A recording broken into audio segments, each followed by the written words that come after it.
resolução desse exercício? Ele é um pouco mais complexo, né? Imagino que vocês tiveram algumas dificuldades por conta de alguns problemas que eu vou mostrar aqui agora para vocês. Quem não teve, parabéns, mas é natural que vocês tenham, porque algumas coisas que a gente não tratou aconteceram na resolução desse exercício. Então, vamos voltar. A gente estava nessa parte onde a gente falou qual era a equação de Van der Waals e quais eram suas constantes.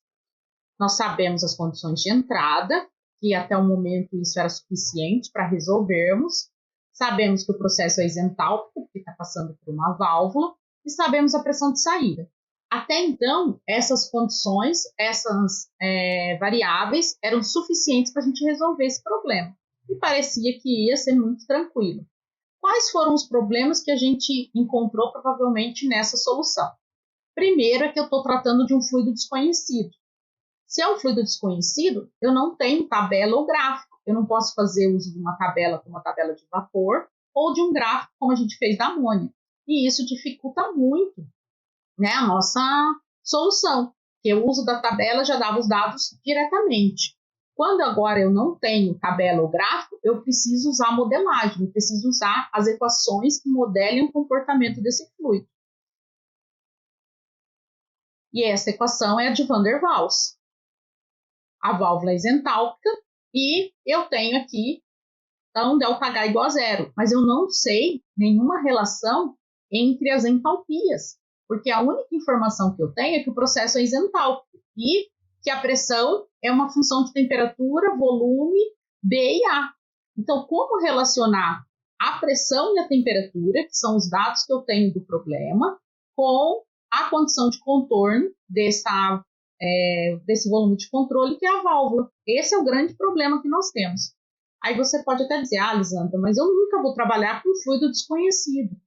Talvez não mesmo, mas você pode trabalhar com muitos fluidos que você não tenha tabelas ou gráficos e que você precise fazer essa modelagem mesmo conhecendo qual é o fluido. Você pode estar trabalhando com um fluido novo, um desenvolvimento de produto, de processo, onde não existe tabela, não é um fluido super usual, onde já se construiu tabelas e você precisa fazer essa modelagem. Então, isso, apesar daqui estar se tratando de um fluido desconhecido, isso pode acontecer para fluidos conhecidos também. Nós não temos tabelas ou gráficos para tantos fluidos assim. Nós temos para os fluidos refrigerantes, então amônia, hidrocarbonetos, CO2 e a água, né, que é um fluido universal. Então, esses daqui nós temos gráficos, tabelas de monte. Agora, outros tipos de fluidos nós não temos.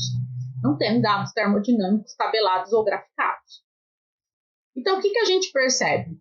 Que nós, até o momento, sabemos resolver problemas como válvula, se nós tivermos tabela para o fluido, gráfico para o fluido, como nós fizemos para a amônia, ou se esse fluido for um gás ideal.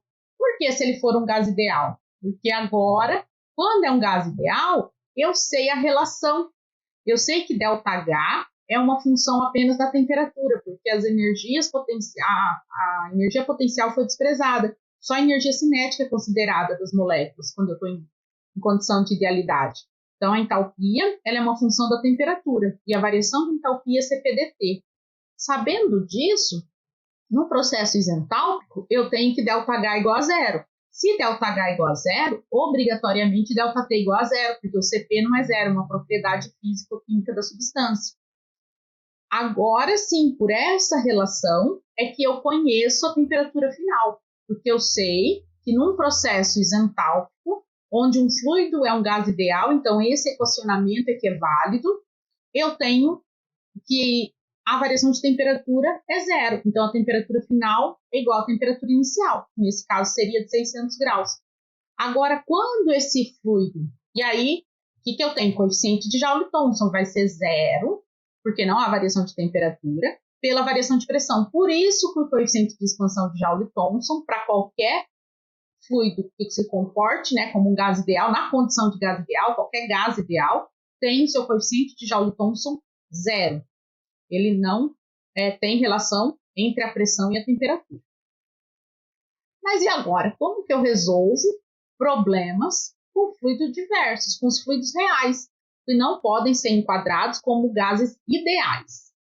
É que, na verdade, o que nós temos? Nós temos uma entalpia em função da temperatura e da pressão. Ela não é uma função somente da temperatura. Ela tinha uma diferencial parcial em função da pressão, que nós desprezamos no momento em que a gente considerou o gás ideal. Então, o que nós fizemos foi desprezar essa parte, quando ele era ideal, porque as forças potenciais, as energias potenciais, eram desprezíveis. Então, esse termo foi desprezado também. Mas quando eu estou tratando de fluidos reais, de gases ideais, eu não posso mais desprezá-lo. E nesse momento, vocês vão acreditar em mim. No próximo encontro nosso, nós vamos explicar de onde veio essa equação, mas nesse momento, vocês vão acreditar que a equação real, né, para um fluido real, a entalpia se comporta dessa maneira. A variação de entalpia é uma função da temperatura, representada por CPdT, mais uma função da pressão, representada por menos T, del V, del T, a P constante, mais V. Essa é a parcela que a gente desprezou quando consideramos um gás ideal. Tendo isso em mente, agora vamos pensar para uma válvula isentálpica. Numa válvula isentálpica, a temperatura é função da entalpia e da pressão, uma vez que a gente está mantendo a entalpia constante para ver o efeito da pressão na temperatura.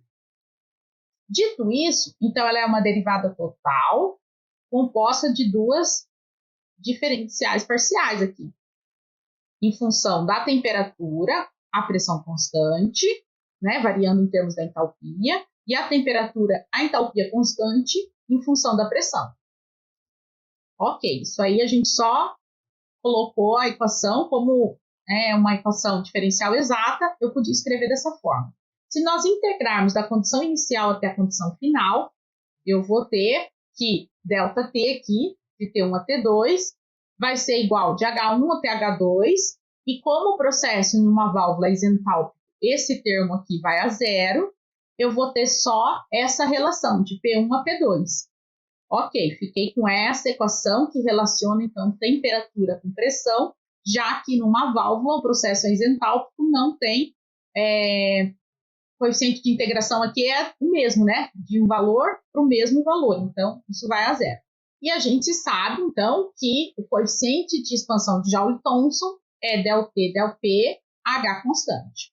Ok, mas eu preciso relacionar com a entalpia a relação de temperatura e pressão para poder fazer aquela análise para um fluido real. Como que a gente vai fazer, então? Vamos fazer uso de algumas propriedades das diferenciais exatas. O produto triplo, por exemplo, que nós sabemos quando nós multiplicamos, né, as variáveis x, y, z, passando por todos os pontos, né, del z, del y a x constante, del y, del x a z constante, del x, del z a y constante é menos 1. Fazemos isso considerando que z é a entalpia, y é a pressão e x é a temperatura. Feito isso, nós temos uma relação entre várias derivadas parciais que nos interessam. Por que nós estamos fazendo isso? Para que a gente tenha uma relação agora do coeficiente de expansão de Joule-Thomson com as condições da entalpia, porque é isso que vai nos dar aquela relação que a gente precisa para calcular, né, a variação de temperatura, de pressão que aconteceu no final daquele processo com um gás real, que é o de Van der Waals. Feito isso, agora a gente tem uma relação onde o coeficiente de expansão de Joule-Thomson ele é uma razão entre as derivadas parciais da entalpia pela pressão e da entalpia pela temperatura. Voltando àquela equação inicial que nós temos de entalpia, a relação da entalpia pela pressão é aquela que a gente omitiu o tempo todo, porque a gente tratava de gás ideal, que é a que a gente vai definir e mostrar no próximo encontro. E a relação da entalpia com a temperatura é o que a gente sempre usou para gás ideal, é o Cp. Com essa equação agora, eu posso voltar para esse exemplo e resolvê-lo. Por quê? Porque eu sei a relação do volume, sei como fazer o cálculo, que é só uma derivada, do volume pela temperatura. Sei o CP, vou conseguir calcular, porque P é RT V menos B, uma vez que A era zero. Então, aquele termo adicional de menos A por V ao quadrado, ele desaparece porque A é a zero. A derivada do volume pela temperatura está feita aqui, dessa equação. Fazendo essa integração, a gente chega, só foi substituindo valores. Aonde era V, substituir pelo que era V isolando nessa equação. Aonde era del V, del T, substituir, foi fazendo substituições matemáticas apenas.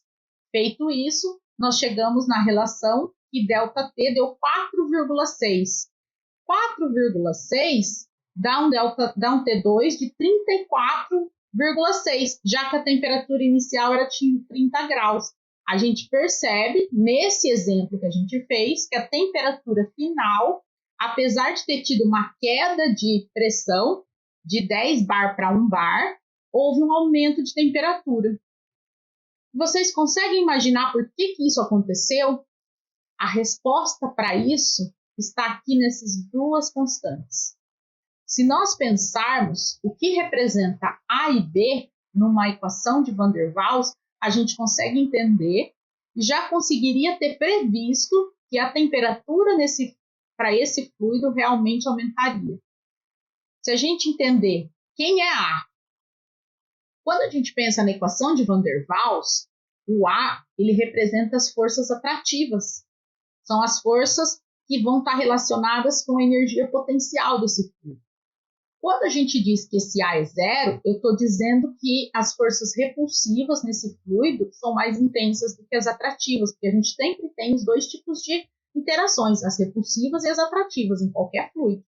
Quando as atrativas são mais intensas, eu tenho um A muito maior. Quando as repulsivas são mais intensas, eu tenho esse A indo a zero. E esse B mostra muito bem isso, porque esse B mostra essas forças repulsivas. Esse B mostra que eu não posso desprezar o volume dessas moléculas, porque elas não estão tão próximas assim, elas sofrem repulsão. Se elas sofrem repulsão, tem um volume de molécula que eu não posso desprezar.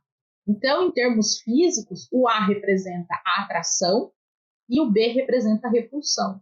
Como eu tenho um B grande e tenho um A zero, mostra que eu tenho forças repulsivas ganhando esse cabo de força entre as energias atrativas e repulsivas nesse fluido. Portanto, é natural que eu tenha um aumento de temperatura, mesmo com a diminuição de pressão. Bem, espero que vocês tenham gostado desse exemplo, tenham conseguido entender melhor como que um fluido se comporta ao passar por uma válvula.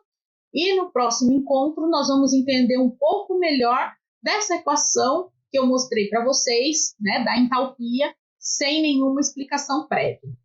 Até o próximo encontro.